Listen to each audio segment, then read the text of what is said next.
What's up, racers? Welcome back to another video on the Global SS Challenge. Today we are with the McLaren and we get our biggest points haul ever. So a pretty competitive grid we are seeing here, and this is before I had the opportunity to talk in Discord about the split tyre strategy that we talked about in yesterday's video. So just going for the regular strategy here today with the 2 stop and the 3 stints of 6 hopefully, but that might change due to the tyre wear on the fronts for the McLaren. So a quick look at the points then for the race. 1987 points, nearly 2,000 points, unbelievable.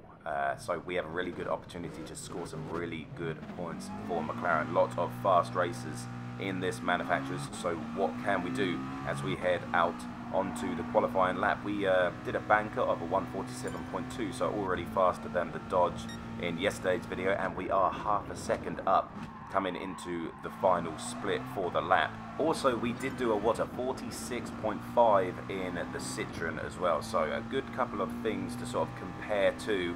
But coming through this last section of corners, it's not going to go well for us. We get a little bit slidey. That's going to lose us a little bit of time and sort of compromise our run out of the final corner. If we got a good exit out of that final corner, we could have been in the slipstream of the car in front as well. So instead of being in that slipstream in front of us, we are out of the slipstream. We had a bad exit, and that's going to only improve our time by 1/10 instead of 6, 7, 8/10 of a second. So really disappointing, and that is only going to be good enough for 12th position, 1.2 seconds off of the leader.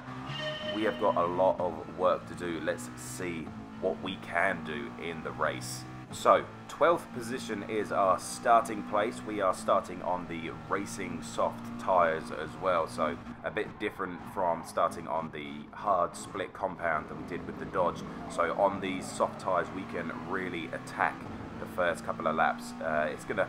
It's always a bit intense the first couple of laps as people are trying to find their feet, trying to get past maybe some slower players. It's always a good time. So Def Chicane for the first time. Is anything going to happen? Let's brake a little bit there, just getting through it nice and smoothly. The Citroen in front of us is going very slowly. Can we go around the outside of Ramshackle in the Aston? Can we go around the outside of the Citroen?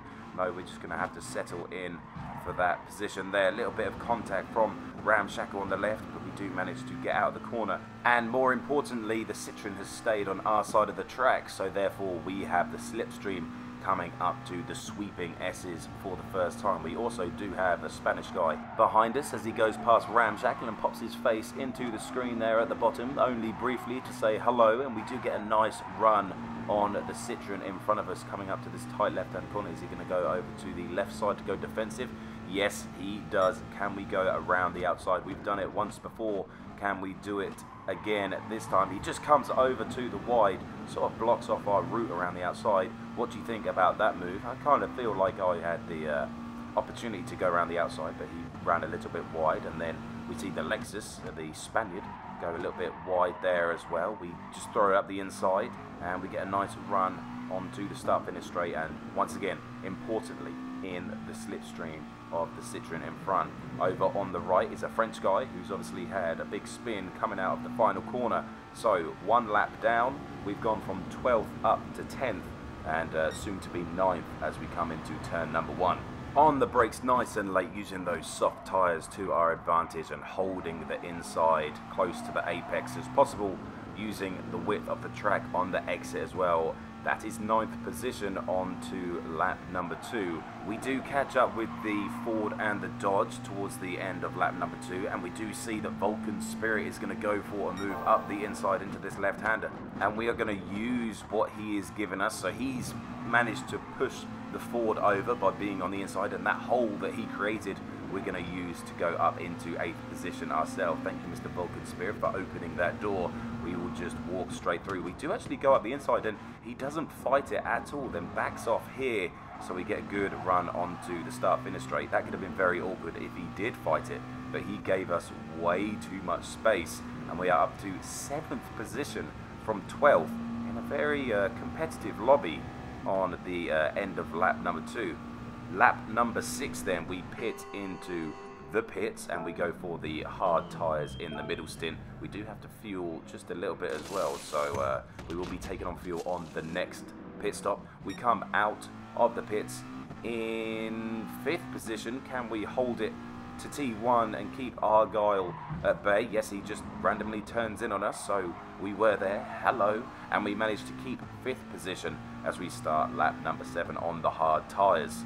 Nothing happens in the middle stint as the guys behind us had to pit in, obviously, so we created a nice gap between us and them, and this is where it happens. We love a good chase in this game. We do have to fuel a little bit there, and we see the Irish driver in front of us, the Predator.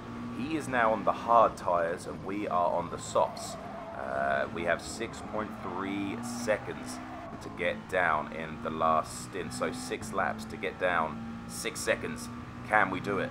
I think we can, as on the first lap we did take off 2.5 seconds, and then lap 14 you can see how close we've got. The gap is now under a second and we are in that slipstream in range, and it doesn't take long to get really on the back of him. As we come through this left hand corner we get a better run out of the corner, and he does a very gentlemanly thing here. He indicates over to the left and moves over and lifts off, and he just lets us through.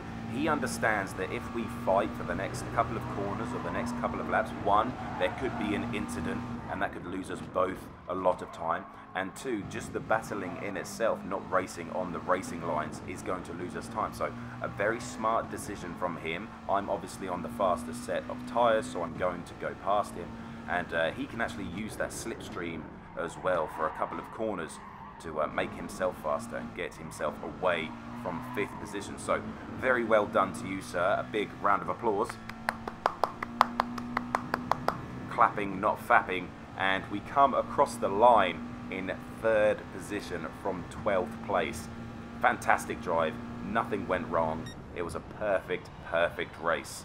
The 2 in front were just insanely fast, but only because one of them actually cheated and didn't use the hard compounder tyre. So we only actually finished 6 seconds behind old BFR Tiltier 34. So there we go, a 3rd position. Could have been a little bit more maybe if we started in a better qualifying place, but 1,700 points, that is going to put us in 3rd position in the manufacturers with 7,350 points. That's a lot of points, especially for a driver like me. So thank you so much for watching, liking and subscribing. Tomorrow, a very interesting race involving the South American region. You're going to want to see it.